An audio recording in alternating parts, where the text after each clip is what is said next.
سلام بچه‌ها، چطورین؟ من یه بچه 13 ساله هستم. امروز اومدم براتون آشپزی کنم. امروز قراره که با هم دیگه بریم املت درست کنیم، املت قهوه خونه‌ای. تا آخر ویدیو رو با من همراه باشید، زیاد وقتتون رو نمیگیره، 9 دقیقه از کلا ویدیو و امیدوارم که حمایت کنید. اگه حمایت بشیم چیزای خفن‌تر و خوشمزه‌تر و سخت‌تری هم درست می‌کنم و بریم که ادامه ویدیو رو داشته باشیم.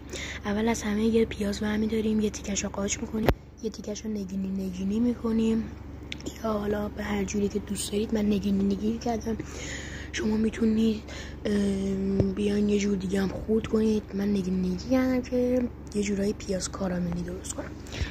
بعد که نگینی کردید، اون یه تیکه پیاز رو نگه دارید و آخر بهتون میگم برای چی. و بچه ها اگه زیاد هستید، این که من دارم درست میکنم برای